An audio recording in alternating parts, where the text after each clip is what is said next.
In 1995, our family visited the beautiful San Rafael, Buckhorn Wash area.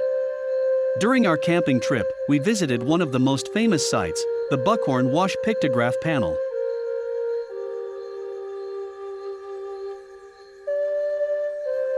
Even before it was an official historical site, hundreds of visitors came to view one of the most prolific of early Native American cliff art.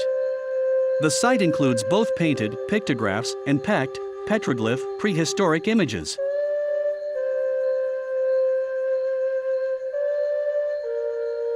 Every year, thousands of people, many of them from other states and foreign countries, visit the Buckhorn Wash Panel, which is among the best-known art panels in Utah.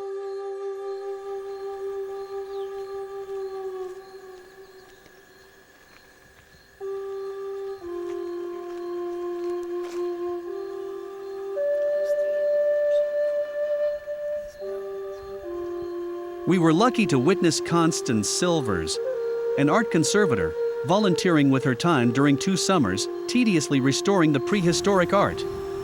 It required moving more than 100 years of vandalism. I captured the historical event with my 8mm video camera.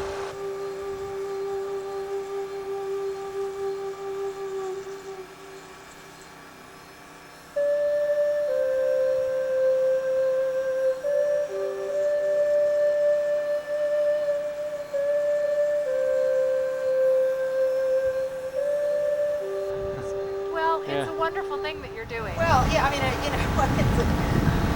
it's certainly starting to look more like rock art rather than an upside. Yeah, that's for sure.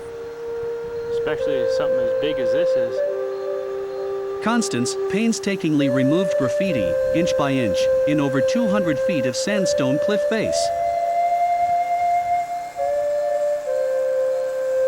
The site was officially designated an Utah Historical Site on the National Register, September 23, 1995.